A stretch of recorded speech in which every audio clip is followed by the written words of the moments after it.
Hello dear, welcome to Python revision tour. This is part 5 related to control statement जिसको हम बोलते हैं flow control statement. इसमें हम स्टेटमेंट और उसके डिफरेंट टाइप्स और कंपाउंड स्टेटमेंट जो 3 टाइप के होते हैं उसके रिलेटेड पढ़ेंगे हम और कुछ जंप स्टेटमेंट पढ़ेंगे और डिफरेंट लूप्स पढ़ेंगे. पहले आ जाओ empty statement. Empty statement is a statement that does not do nothing. Empty statement उस स्टेटमेंट को बोलते हैं जो कुछ नहीं करता है. एक कीवर्ड है PSS pass. Whenever Python encounter a pass statement, Python does nothing and moves to the next statement in the flow control. मतलब जब भी ये पास स्टेटमेंट और कीवर्ड मिलता है वो क्या करता है, कुछ नहीं करता है और नेक्स्ट स्टेटमेंट में मूवमेंट करता है बस. ठीक है, just keep in mind pass is the empty statement. Pass is the keyword also. तो आपको समझ में आ गया. Empty statement is a statement that does nothing, जो कुछ नहीं करता, जस्ट पास कर देता है. ठीक है ना.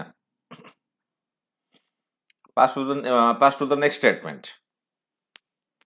अब नेक्स्ट आ जाओ सिंपल स्टेटमेंट. एक सेंटेंस है जैसे name equal to input enter your name, इस कंप्लीट को बोलते हैं सिंपल स्टेटमेंट. या प्रिंट नेम, इस कंप्लीट लाइन को बोलते हैं सिंपल स्टेटमेंट. अब आ जाओ compound statement. Compound statement means a set of statements as a group or a single group unit. जैसे यहाँ पे हमने if लिखा है, if num2 less than num1, colon दे दिया आपने एंड में. Colon means it is the beginning of the compound statement. मतलब कॉलन देने के बाद आपने अब इंडेंटेशन लेगा तो कॉलम के नीचे जो इंडेंटेड सेंटेंसेस हैं उनको बोलेंगे compound statement. The content statements within if are indented to the right. तो t equal to num2 plus num2, t equal to t plus 10, ये इंडेंटेड हो गया है. तो ये दोनों है कंपाउंड स्टेटमेंट किसका, if स्टेटमेंट का. if जो हेडर है, the colon at the end of header line means it is a compound statement. अच्छा, कंपाउंड स्टेटमेंट समझ में आ गया. A compound statement represent a group of statements executed as a unit.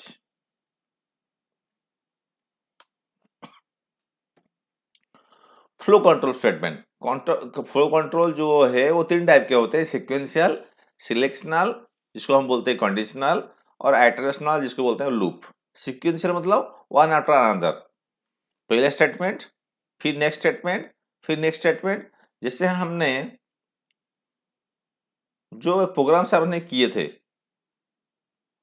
Enter two number, find sum, print sum, enter a equal to input enter the number, b equal to enter the second number, c equal to a plus b, print c.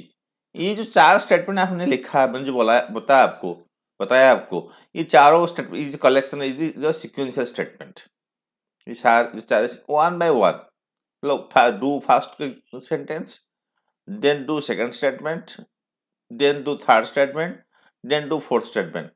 एक के बाद एक statement अगर हम execute करते हैं one after another, that is known as sequential statement. In sequential statement all the statements will be executed in sequence one after another.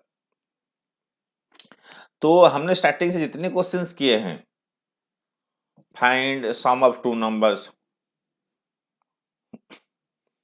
जिसमें हमने इफ यूज नहीं किया, व्हाइल भी यूज नहीं किया, लूप फॉर लूप भी यूज नहीं किया होगा, उन सबको बोलते हैं सीक्वेंशियल नंबर. या फिर हमें ऐसे किया ना, enter one 3 digit number, find the sum of digits. ये भी सीक्वेंशियल नंबर स्टेटमेंट मतलब सीक्वेंशियल प्रोग्राम है। देन है सिलेक्शनल स्टेटमेंट जो है जिसमें कंडीशंस होते हैं, जिसको हम बोलते हैं कंडीशनल स्टेटमेंट बोलते हैं। जैसे आपके in selectional statement the statement will executed based on the condition. जैसे कंडीशन अगर सपोज कंडीशन ट्रू है, statement one and two will execute. अगर फॉल्स होगा तो ये होगा, ट्रू होगा तो ये होगा, और फॉल्स होगा तो ये होगा। इन सिलेक्शन और conditional statement the statement will execute based on the condition. If condition is true, then its part will execute. If false, else part will execute. That means if else. अगर यहाँ पे देखिए, ये देखिए flow chart, जैसे condition question mark. अगर ये condition true हुआ तो इट विल टेक प्लेस। अगर ये कंडीशन फॉल्स हो गया तो ये होगा। True for this, true true, अगर ये कंडीशन सेटिस्फाई मैच कर लिया और ट्रू हो गया तो इट विल डू दिस। अगर ये कंडीशन फॉल्स हो गया will do this.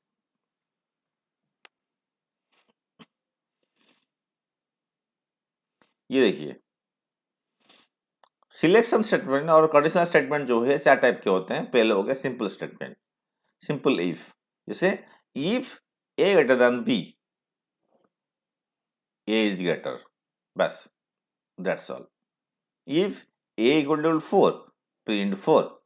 if a equal to 1, print 1. if condition will match, do that. second type of selection statement क्या है? if else. if condition true, then statement work.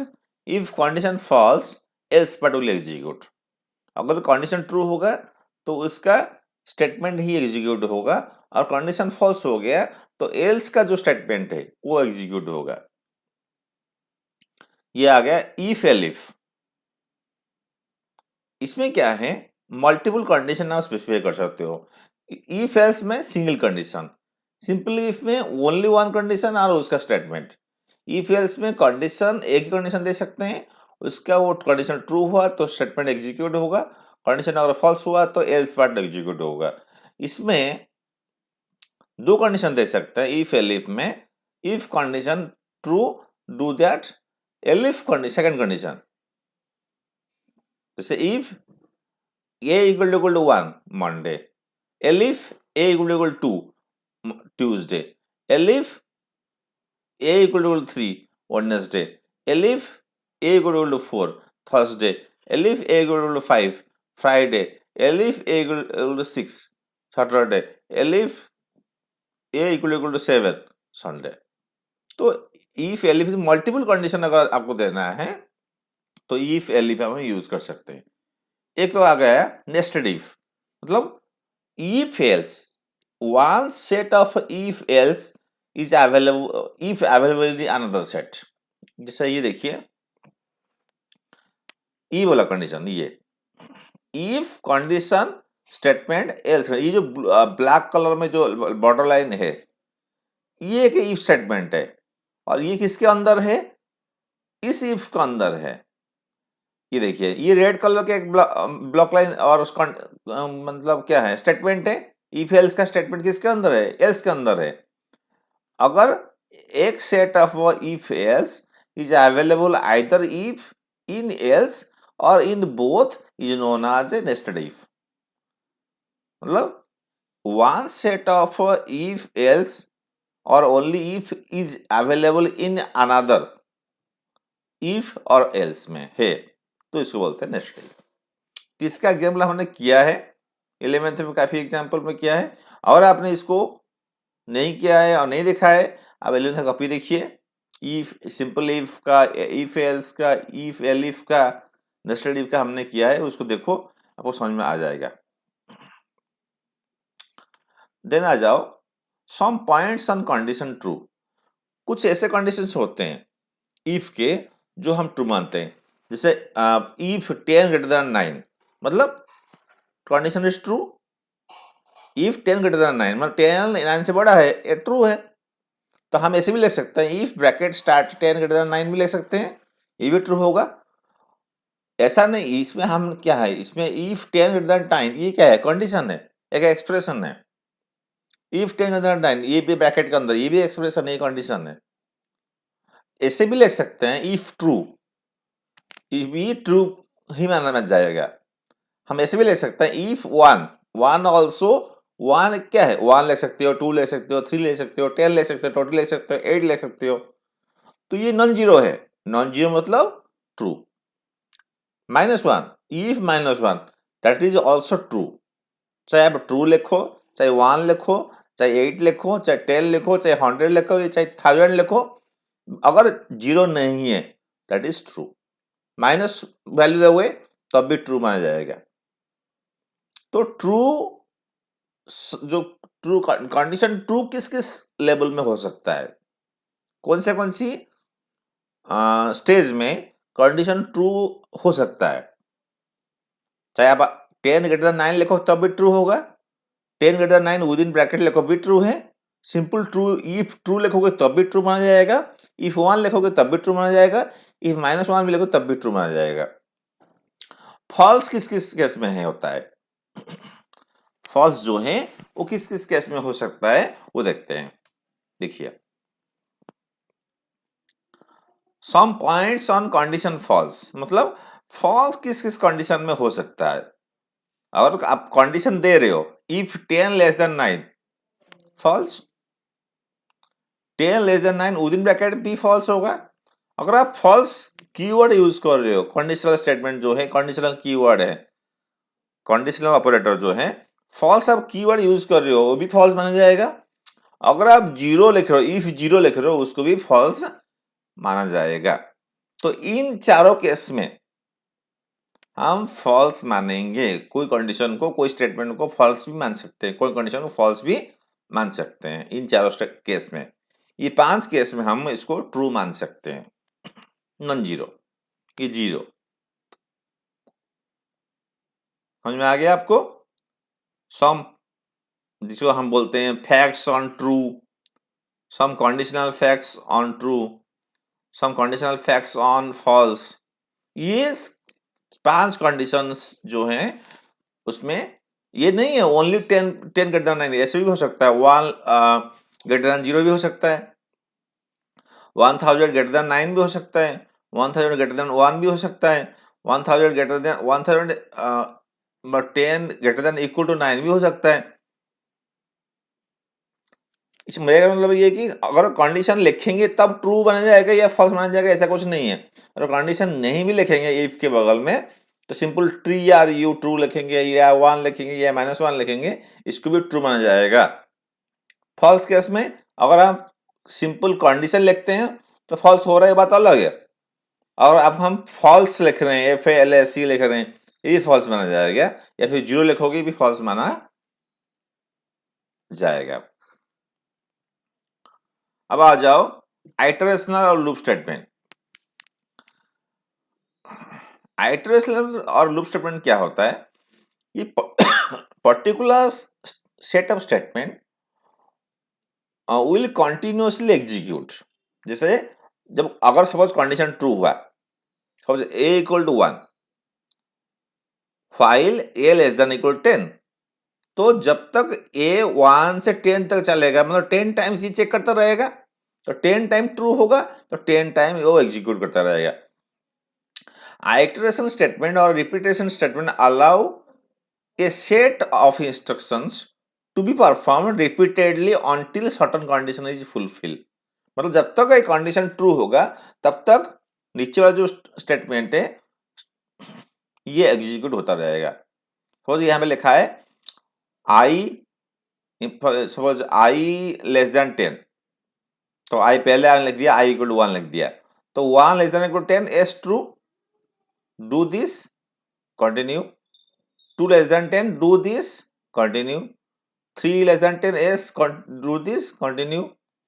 तो जब तक 10 होता रहेगा, जब तक 10 होगा तब तक ये कंटिन्यू होता रहेगा। ये जो रिपीटेशन हो रहा है बार बार इस यहाँ पे ही चल रहा है, इसको बोलते हैं आइटरेशन स्टेटमेंट और repetition statement. Iteration statement also called loop और लूपिंग स्टेटमेंट। आइटल सा लूप स्टेटमेंट्स क्या क्या होता है, व्हाइल एंड फॉर। जब ये कंडीशन फॉल्स हो जाएगा लूप से बाहर हो जाएगा। अब आ जाओ while. While loop is a conditional loop that repeat the indented statements within itself as long as condition true. जब तक condition true रहेगा तब तक ये वर्क करता रहेगा, जब false हो जाएगा exit हो जाएगा। एक else स्टेटमेंट होता है while में। else जो है नॉर्मली एग्जीक्यूट करता है after execution of all the repetition work. सारे रिपीटेशन काम होने के बाद लास्ट में else एग्जीक्यूट होता है, अगर आप स्पेसिफाई करोगे। else of while statement will be executed normally after all the repetition of a while loop if provided। जब else और स्टेटमेंट आप स्पेसिफाई करोगे, सारे जब तक ये कंडीशन ट्रू होगा तब तक ये उसके अंदर जो स्टेटमेंट है वो तो प्रिंट काम करता रहेगा। उसके बाद लास्ट में एल्स वाला एग्जीक्यूट होगा और वो प्रिंट कर देगा और उसके बाद स्टॉप हो जाएगा। अगर वो कंडीशन फॉल्स हुआ, अगर वो कभी और सपोज कंडीशन फॉल्स हो गया, वो एल्स का एग्जीक्यूट नहीं करेगा, डायरेक्टली बाहर आ जाएगा। ठीक है। Elements of while loop. While loop के क्या क्या एलिमेंट्स होते हैं, जैसे a इक्वल टू 1, 4 एलिमेंट होते हैं, initialisation, testing expression, body of loop and updation. जैसे देखिए इनिशियलाइजेशन a इक्वल टू 1 हम लिखते हैं a equal to 1, a less than equal 10, print a equal to a plus 1। एक एग्जांपल लेते हैं, 4 देखिए ये i इक्वल टू 1 ये होगा इनिशियलाइजेशन, टेस्ट एक्सप्रेशन कौन सा है, ये test expression, body of loop ये, अपडेट ये हो गया अपडेट एक्सप्रेशन, ये हो गया बॉडी ऑफ लूप, ये हो गया टेस्ट एक्सप्रेशन और ये हो गया इनिशियलाइजेशन एक्सप्रेशन। तो हमारे एलिमेंट्स कितने होते हैं व्हाइल के, 4, initialisation expression, test expression, body of loop and update the expression. तो अगर आप व्हाइल लिखेंगे तो हमको इस तरह से लिखना पड़ता है। Infinite loop. Infinite loop is a looping statement that does not terminate the loop or execute loop forever। मतलब एक एग्जांपल दिखाता हूं आपको। सपोज हमने क्या लिखा है, आई यहां पे देखिए i इक्वल टू 1 लिखा, while i less than equal 10 लिखा, प्रिंट i। सपोज ये वाला स्टेटमेंट लिखेंगे, ये वाला स्टेटमेंट लिखेंगे, ये वाला स्टेटमेंट लिखेंगे, इसे छोड़ देंगे तो i के वैल्यू क्या होगा, हम यहाँ पहले तो 1 है, 1 लेस देन 10 है, प्रिंट i। फिर सेकेंड टाइम फिर i लेस देन 10 मतलब 1 लेस देन 10, तो वो बार बार 1 ही प्रिंट करेगा, कभी स्टॉप भी नहीं होगा, तो वो रिपीटेडली 1 प्रिंट करता रहेगा। अगर पर्टिकुलर स्टेटमेंट रिपीटेडली प्रिंट कर रहा है 1 1 1 1 इस तरह से और स्टॉप भी नहीं हो रहा है, तो उसको बोलते हैं infinite loop. An infinite loop is a looping statement that does not terminate the loop and execute the loop forever। मतलब कभी भी टर्मिनेट नहीं होता, वो कंटिन्यूअसली चलता रहता है, उसे बोलते हैं इनफाइनाइट लूप। और इनफाइनाइट लूप से बचने के लिए और हम कैसे मतलब एग्जिट करेंगे इनफाइनाइट से, तो हमको एक कीवर्ड होता है, मतलब शॉर्टकट की होता है, उसे कंट्रोल सी। अगर आपने गलती से इनफाइनाइट लूप कर लिया, प्रोग्राम कर दी और कंटिन्यूअस प्रिंट करता जा रहा है, 1 1 1 1 1 1 करके प्रिंट करता जा रहा है, और आपको उसको ब्रेक करना है, स्टॉप करना है, तब कंट्रोल सी प्रेस कर लो, कंट्रोल प्लस सी। ठीक है, कंट्रोल की होता है कीबोर्ड से और सी कैरेक्टर प्रेस कर लो, तो आप क्या करोगे, लूप इनफाइनाइट लूप से बाहर निकल सकते हो, नहीं तो फिर इनफाइनाइट लूप में ही रहोगे, आप कुछ कर नहीं सकते। आप एक एग्जांपल, ये सिंटैक्स है कैसे लगते हैं इनफाइनाइट लूप के, ये एक एग्जांपल है, जो पहला एग्जांपल मैं बताया था फाइल का सेम है। अगर हम क्या करते हैं, इसको इंक्रीमेंट नहीं कर रहे हैं, तो i के वैल्यू क्या हो रहा है, 1 हो रहा है, तो 1 बार बार 1 ही चल रहा है, तो इसलिए वो 1 बार बार प्रिंट करेगा, तो वो हो गया इन्फिनिट लूप। इसको स्टॉप करने के लिए हम क्या यूज करेंगे, कौन सा कीवर्ड की यूज करेंगे कीबोर्ड से, बोलो, कंट्रोल सी। आजा for loop. For loop is same like while, but difference क्या है, व्हाइल में हम क्या करते हैं, पहले इनिशियलाइज करते हैं यहाँ पे, फिर टेस्ट कंडीशन होता है और फिर स्टेप। इसको फॉर लूप में क्या, ये इनिशियलाइजेशन, टेस्ट कंडीशन और अपडेशन, ये तीनों चीज एक साथ एक ही सेट में लिखा जाता है। इसको बोलते हैं स्टार्ट, स्टॉप एंड स्टेप। तीन चीजें होता है फॉर लूप में। देखिए, the for loop of a Python is designed to process the item of any sequence such as list और string tuple। तीन चीज को कर सकते हैं वन बाय वन।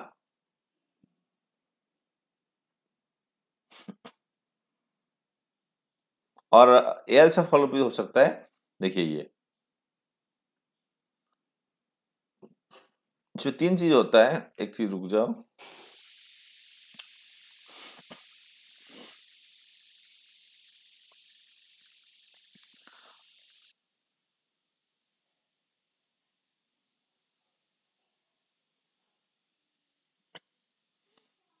चलिए इसे बताया नहीं, बता देता हूं आपको। The for loop of a Python is designed to process the item of any sequence। sequence मतलब list, tuple, string, dictionary, ठीक है, ठीक है। और एल्स भी होता है फॉर लूप में। अच्छा, फॉर लूप में हम कैसे मेंशन करते हैं, स्टार्ट, जैसे यहाँ पे एग्जांपल देखिए, 1 स्टार्ट है, ये हो गया स्टॉप, ये हो गया स्टेप। Start, stop, step. तो आपका जो अगर आप रेंज फंक्शन यूज करते हो तो स्टॉप जो है आपको 1 प्लस करना पड़ेगा। अगर आप 10 तक प्रिंट करना चाहते हो 1 से 10 तक, तो इसको 11 करना पड़ेगा। अगर रेंज फंक्शन नहीं यूज करोगे तो आप सिंपल ऐसे लिख सकते हो। देखिए, फॉर आई इन रेंज 1 11 1, तो इससे क्या हो जाएगा, 1 से 10 तक प्रिंट करेगा। और आप ऐसे लिखोगे तो 1 से 10 तक प्रिंट करेगा, रेंज फंक्शन यूज करोगे इसीलिए 11 लिखना पड़ रहा है यहाँ पे।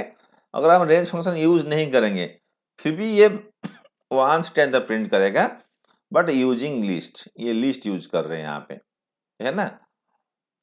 Process the item of any sequence, list, string, tuple. ये देखिए स्ट्रिंग, आई पहले आर हो जाएगा, आई देन ए हो जाएगा, आई पर डी हो जाएगा, एक प्रिंट करता रहेगा, R A D H E. या फिर हम अगर हम स्ट्रिंग लिखते हैं तो स्ट्रिंग में आर पहले प्रिंट करेगा, इसका भी रिजल्ट सेम आएगा जो यहाँ इसका रिजल्ट होगा। ये टपल में भी, जैसे हम यहाँ लिस्ट में है, ये टपल में, मतलब फॉर एक लूप है, जैसे व्हाइल है वो फॉर है, बट फॉर में क्या करना पड़ता है, इनिशियल, जैसे व्हाइल में क्या है,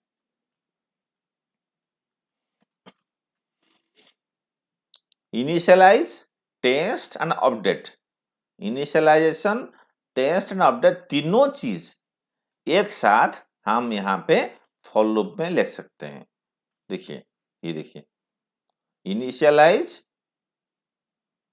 टेस्ट एंड अपडेट तीनों एक लाइन में लिखा है हमने, जो फॉर लूप में हो सकता है बट व्हाइल में नहीं हो सकता। तो फॉर लूप हम इस तरह से यूज कर सकते हैं। स्ट्रिंग के लिए, ये भी स्ट्रिंग के लिए डिफरेंट मेथड में, ये टपल के लिए। फॉर लूप एग्जीक्यूट होता कैसे है, variable is assigned a first value, पहला वैल्यू जो है वेरिएबल में असाइन होता है। Body of loop are executed to assigned value of a loop variable.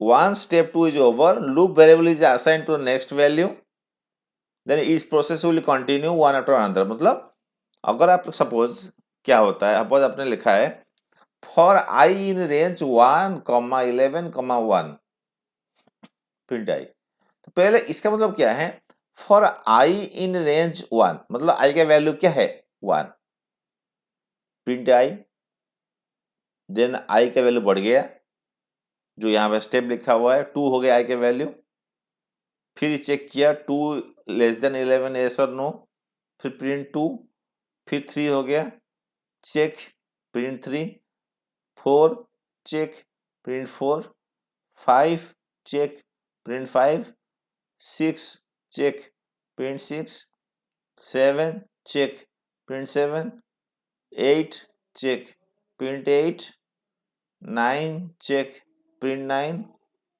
10 check print 10, 11 less than 11 no, false, बाहर निकल जाएगा। बट हम रेंज यूज कर रहे हैं, इसीलिए अगर हमको 10 तक प्रिंट करना है तो +1 करना पड़ेगा। या फिर आप ऐसे करो, फॉर आई इन 1 2 3 4 ऐसे लिख लो लिस्ट में, ये पहले आई में 1 रहेगा, प्रिंट कर लेगा, फिर आई में 2 आएगा, प्रिंट कर लेगा, फिर आई में 3 आएगा, फिर प्रिंट कर लेगा, आई में 4 आएगा, फिर प्रिंट कर लेगा, ये कंटिन्यू करता रहेगा 10 तक। इस तरह से स्ट्रिंग में आई में आर आएगा प्रिंट, आई में ए आएगा प्रिंट, आई में डी आएगा प्रिंट, ये कंटिन्यू होता रहेगा। चाहे ऐसे लिखो चाहे ऐसे ही लिखो, टपल केस में भी ऐसा है। तो ये प्रोसेस जो है एग्जीक्यूशन है, कैसे एग्जीक्यूट होता है, एक लूप कैसे चलता रहता है, फॉर लूप कैसे चलता है। अब आ जाओ range function. Range function returns a sequence of number starting from 0 default, then incremented by 1, जो हम इसको बोलते हैं step, stop before a specified number, मतलब स्टार्ट, स्टॉप एंड इंक्रीमेंट, जिसको बोलते हैं स्टेप। तीन चीज होता है रेंज में। स्टार्ट और स्टेप दोनों ऑप्शनल है। अगर स्टार्ट स्पेसिफाई कर रहे हो, नहीं कर रहे हो, और स्टेप भी स्पेसिफाई नहीं कर रहे हो तो चलेगा। बट अगर आप ब्रैकेट के अंदर, रेंज के ब्रैकेट के अंदर अगर सपोज लिख रहे हो, एक ही वैल्यू लिख रहे हो 5, तो इसको माना जाएगा ये स्टॉप है। अगर आपने लिखा है रेंज 1,9 ब्रैकेट क्लोज, तो स्टार्ट माना जाएगा, 9 को स्टॉप माना जाएगा, इंक्रीमेंट बाय डिफॉल्ट 1 होता है। अगर आप लिखा है रेंज 1,10,2 ब्रैकेट क्लोज, तो 1 से स्टार्ट होगा, 10 तक चलेगा, 2 इंक्रीमेंट होगा, मतलब ऑड नंबर्स 1 3 5 7 9, ठीक है। तो एलिमेंट्स ऑफ रेंज क्या क्या है, स्टार्ट, स्टॉप एंड स्टेप। ये देखिए, ये एग्जांपल्स हैं। रेंज अगर हम 10 लिखते हैं तो 10 क्या माना जाएगा, स्टॉप, मतलब 0 to 9। अगर हमने तो 0 तो नहीं दिया, हमने स्टार्ट तो दिया नहीं है, तो 0 से 0 माना जाएगा, डिफॉल्ट 0 होता है। अगर आप स्टेप नहीं दोगे तो डिफॉल्ट 1 माना जाएगा, 0 से 9। अगर आप लिखे हो रेंज 5 to 10, तो मतलब 5 से स्टार्ट होगा, चलेगा कहाँ तक, 9 तक। अगर लिखा होगा आपने 3,7, स्टार्ट होगा कहाँ से, 3 से, चलेगा 6 तक। और आप लिखोगे 5 15 3, मतलब 5 से स्टार्ट होगा, चलेगा 15 तक, और 3 डिफरेंस में 5 8 11 14, देन स्टॉप हो जाएगा। और आप लिख रहे हो 9 से 3 तक, मतलब डिसेंडिंग में, 9 -1 किया आपने, 9 8 7 6 5 4 3 नहीं आएगा, बिफोर 3 डिसेंडिंग में। इस तरह से रेंज 1 - 2, मतलब 10 8 6 4 2, ये उसके एग्जाम्पल है रेंज फंक्शंस के। अब आ जा इन, नॉट इन। जनरली हम इन यूज करते हैं, available, not available. In operator test if a given value is content in a sequence और नॉट। अगर है तो ट्रू, अगर नहीं है तो फॉल्स। अब देखिए यहाँ पे मैंने एग्जाम्पल बताया था आपको, ये देखिए for I in square bracket start 1 2 3 4 5 6 7 8 9 10, ये रेड कलर में जो लिखा हुआ है ब्लॉक में, आई इन द लिस्ट मतलब आई इन 1, आई इन 2, आई इन 3, आई इन 4, मतलब आई के value 1, then second time I के वैल्यू 2। तो इन का यूज ये है, आई नॉट इन मतलब इनमें नहीं है, नॉट 1। ठीक है, in our test if given value is content in the sequence और नॉट, मतलब ये ट्रू और false. For I in range 1, ये एक एग्जांपल है, ये देखिए, ये देखिए। आ जाओ jump statement. Python offers two different jump statements, that is break and continue. Break मतलब exit from the current loop, continue मतलब जंप टू द प्रीवियस। अब देखें चलेंगे अभी। Python offers two jump statement to be used within the loop to jump out of a loop iteration. Python offers two different break and continue. Break statement. Break statement enables a program skip over a particular code. मतलब जहां पे break statement मिल जाएगा वहां से वो क्या होगा, skip हो जाएगा, एग्जिट हो जाएगा और लूप से बाहर निकल जाएगा। A break statement terminates the loop it lies within. Execution resumes at the statement immediately following the body of the. देखो ये देखिए, अगर हमने व्हाइल लूप यूज किया, एक ये सिंटैक्स है उसका, जैसे suppose test condition true, statement 1 execute किया, इफ कंडीशन, इफ के बगल जो कंडीशन अगर ट्रू हो गया, ब्रेक मिला है उसको। ब्रेक मतलब सिंपल 2 और स्टेटमेंट 2 और 3 को स्किप कर देगा, स्टेटमेंट 4 पे आ जाएगा और 5 पे आएगा, फिर स्टॉप हो जाएगा। एक एग्जांपल दिखाता हूं आपको। i equal to 1, i less than equal 10 मतलब 1 less than equal 10 true, i equal to 4 no, i में तो 1 है तो प्रिंट i मतलब 1। i equal to i plus 1, i हो गया 2, 2 less than equal 10 yes, i equal to 4 no, तो पहले 1 प्रिंट करेगा, फिर 2 प्रिंट करेगा, फिर 3 प्रिंट करेगा, फिर जब 4 होगा स्टेटमेंट आई इफ 4 करके फिर ब्रेक हो जाएगा, लास्ट में आ जाएगा स्टेटमेंट आउटसाइड व्हाइल। देखिए आउटपुट देखिए 1 2 3, statement in else 1, statement in else 2, statement in else 3, जब 4 होगा स्टेटमेंट इन इफ 4, फिर स्टेटमेंट आउटसाइड व्हाइल। देखिए पहले 1 ये मैच कर गया, ये फॉल्स हुआ तो ये लाइन प्रिंट की 1, आई 2 हो गया, 2 लेस देन इक्वल 10, 2 नो ई फॉल्स प्रिंट 2, 3 हो गया, 3 less than 10 a false print 3, 4 हो गया, 4 equal to 4 print statement in if 4। Break मतलब बाहर आ गया, यहाँ पे स्टेटमेंट आउटसाइड द व्हाइल।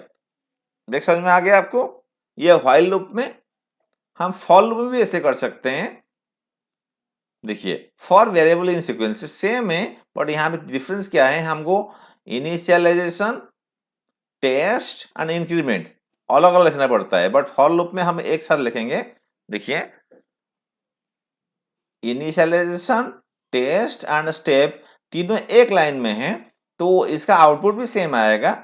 पहले 1 प्रिंट करेगा, 2 प्रिंट करेगा, 3 प्रिंट करेगा, जब 4 मिलेगा उसको स्टेटमेंट इन इफ 4 प्रिंट करेगा और एग्जिट हो जाएगा फॉर लूप से।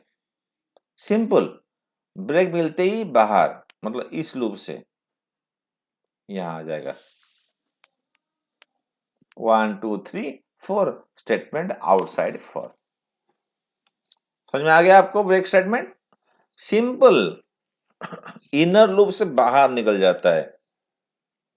ठीक है, फॉर इनर लूप से बाहर निकलेगा तो मतलब व्हाइल से बाहर, मतलब फॉर से बाहर। ठीक है। अब आ जाओ कंटिन्यू स्टेटमेंट। इंस्टेड ऑफ वो क्या करता है, फोर्सली बाहर निकलता है। Instead of forcing termination continue statement force the next iteration. तो ये क्या करता है, जस्ट अपोजिट करता है। ये जो कंडीशन मैच किया, जहां पे ये कंटिन्यू हो गया, मतलब दोबारा सेकंड कंडीशन, ये देखिए, ये एग्जांपल दिखाता हूं आपको। The continue statement keep the rest of loop statement and cause the next iteration of loop to take place. देखिए, पहले आई में कितना है, 1। I less than 10, yes true. I less than 10। I percentage 2 equal 0। I percent मतलब 1 percentage 2 equal 0। No. Reminder 0 नहीं, false. Print 1। I equal 2, 2 less than 10, 2 percentage 2 equal 0, yes true. Continue, मतलब 2 print, जब even number आया है यहाँ पे, फिर तो क्या हो, यहाँ नीचे नहीं आएगा। अब यहाँ नहीं आएगा, जब ट्रू, ये यहाँ पे जब ट्रू हुआ, कंटिन्यू क्या करेगा, फिर दोबारा मैच करेगा। ठीक है, दोबारा मैच करेगा ये 2 पे। समझ में आया आपको इसमें क्या डिफरेंस है? तो जब यहाँ पे नहीं आएगा तो आई का वैल्यू चेंज नहीं होगा। पहले क्या हो रहा है, I equal to 1, I less than equal 10, yes. I percent 2 equal to 0, false. Print I. Print statement in else I. तो 1 प्रिंट कर दिया, I equal to I plus 1। I हो गया कितना, 2। 2 less than equal 10, yes. I percentage मतलब 2 percentage 2 equal 0, yes true. Continue, मतलब कहाँ गया, यहाँ पे। तो आई का वैल्यू कितना है, 2 पे ही तो है। 2 less than 10, yes. I percentage 2 equal 2, 0, S. Continue, मतलब 1 के बाद ये यहाँ पे ही घूम रहा है। जब इंक्रीमेंट नहीं होगा, यहाँ पे तो नहीं आएगा ना, तो कंटिन्यू स्टेटमेंट मिलते ही तो एल्स को, प्रिंट को, आई को, इन तीनों को ये स्किप कर रहा है, और इसको भी स्किप कर रहा है। यहीं पे ये घूम रहा है, इससे इतने में घूम रहा है, इन तीनों स्टेटमेंट पे। तो ये कंटिन्यू में, मतलब व्हाइल में इस तरह से देखो। अब एक थोड़ा सा मैं दिखाता हूँ फॉर में। देखिए, सेम चीज बट डिफरेंस क्या है, व्हाइल में जो आपका अपडेशन हो रहा है, इंक्रीमेंट हो रहा है, वो कहाँ पे है, यहाँ पे है। बट हम व्हाइल यहाँ पे नहीं कर सकते। बट फॉर में क्या है, पहले हम आई, पहले आई का वैल्यू कितना है, 1। I percentage 2 equal 0, false. Print 1, print कर 1, प्रिंट कर देगा। फिर यहाँ पे डिफॉल्ट जो 1 होता है स्टेप, फिर आई हो जाएगा 2। 2 परसेंटेज 2 इक्वल 0, एस। कंटिन्यू, फिर बढ़ जाएगा 3। यहाँ पे क्योंकि हमारा स्टेप जो है फॉर लूप में ही होता है, इस यहाँ पे होता है स्टेप, ये स्टार्ट, स्टॉप एंड स्टेप। तो आई के वैल्यू ये बार बार बढ़ते जा रहा है। तो इसीलिए जब इवन नंबर मिलेगा उसको, आई जब इवन नंबर होगा तो 0 होगा तो स्किप करता जाएगा, जब ऑड नंबर होगा वो प्रिंट करता रहेगा। देखिए, ये देखिए, 1, 3, 5, 7, 9, ये इस कंटिन्यू से हम क्या कर रहे हैं, ऑड नंबर्स प्रिंट कर रहे हैं up to 10। But range use कर रहे हैं इसलिए 11 करना पड़ रहा है यहाँ पे। I hope you understood how continue is useful in for instead of while. While में क्या फायदा है, ओनली 1 प्रिंट कर रहा है। फॉर में देखिए, इवन नंबर प्रिंट कर रहा है या ऑड नंबर प्रिंट कर रहा है, ऑड नंबर ही प्रिंट कर रहा है, इवन नंबर तो नहीं, क्योंकि हमने कंटिन्यू स्टेटमेंट दिया है। जब भी वो इवन नंबर मिलेगा उसको और रिमाइंडर अगर 0 होगा तो फिर वो नेक्स्ट स्टेटमेंट पे, नेक्स्ट लूप पे कंटिन्यू करता रहेगा, स्टेप बढ़ता रहेगा, और इस फॉर लूप पे ही कंटिन्यू करता रहेगा और प्रिंट करता रहेगा, और लास्ट में स्टेटमेंट आउटसाइड द फॉर हो जाएगा। अब आ जाओ नेस्टेड लूप, मतलब 1, जैसे हमने नेस्टेड इफ था ना, इस तरह से nested loop. 1 for loop is inside another for loop. ये एक फॉर लूप है, ये किसके अंदर है, इस फॉर लूप के अंदर। इस फॉर लूप के अंदर ये जो फॉर लूप है, किस फॉर लूप में अंदर है, इस फॉर लूप के अंदर है। तो इसीलिए इसको बोलेंगे हम नेस्टेड लूप। और नेस्टेड फॉर लूप बोल सकते हैं। इसका आउटपुट क्या आएगा, ये, क्योंकि हमने जे प्रिंट किया है। I hope you understood about the for loop, nested loop. Let's revise.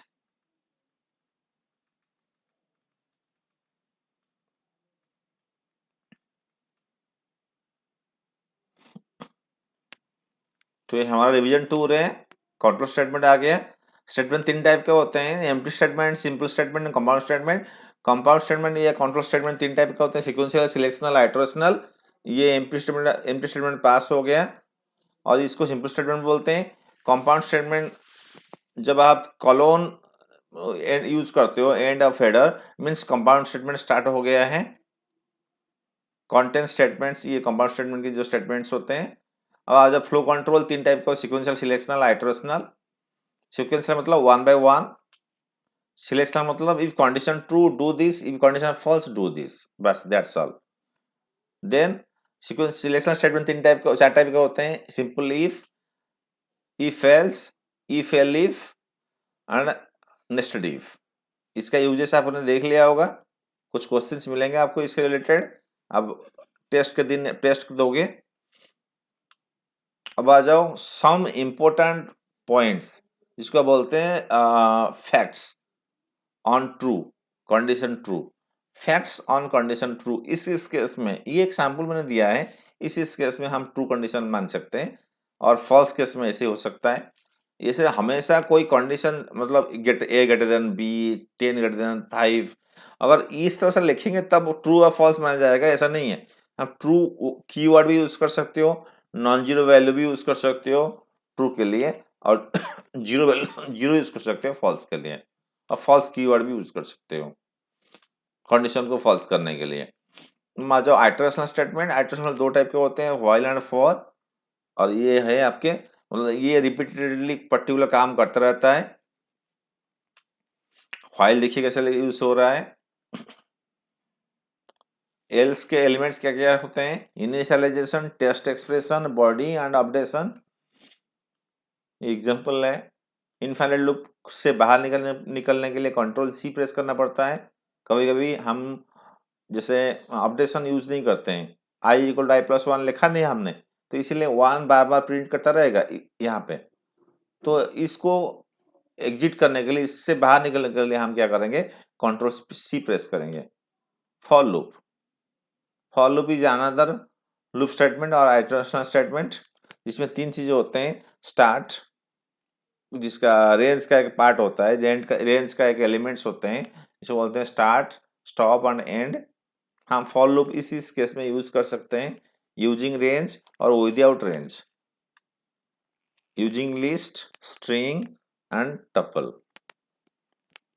For loop कैसे कैसे एग्जीक्यूट होता है, रेंज फंक्शन में क्या क्या एलिमेंट्स होते हैं, 3 एलिमेंट्स होते हैं और 2 ऑप्शनल है, स्टार्ट एंड स्टेप। स्टॉप जो होता है वो कंपल्सरी होता है। 3 डिफरेंट एलिमेंट्स ऑफ रेंज।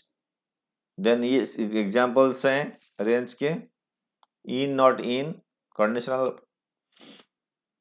ये एग्जांपल्स इन कैसे कैसे हम यूज कर सकते हैं। जब स्टेटमेंट 2 होते हैं, एक हो गया ब्रेक एंड कंटिन्यू। ब्रेक क्या करता है, फोर्सेबली टर्मिनेट करता है, मतलब break statement terminates the loop, जब भी मिलता है वो टर्मिनेट करता है। जहां पे ब्रेक मिल गया, वो सपोज कंडीशन सेटिस्फाई हो गया और ब्रेक स्टेटमेंट मिल गया, वो सिंपल बाहर निकल जाएगा, लूप से बाहर निकल जाएगा। जैसे यहाँ पे इफ आई इक्वल टू 4, जब आई 4 हो जाएगा, प्रिंट करेगा 4, ब्रेक करेगा, ब्रेक करते ही वो क्या करेगा, सबसे लूप व्हाइल के बाहर, मतलब व्हाइल के पैरेलल में जो है ये वाला प्रिंट यहाँ पे आ जाएगा और स्टॉप हो जाएगा। एक सैंपल है, break using for, continue statement ये हो गया। देन आ जाओ कंटिन्यू स्टेटमेंट के using for loop, nested loop, ये देखिए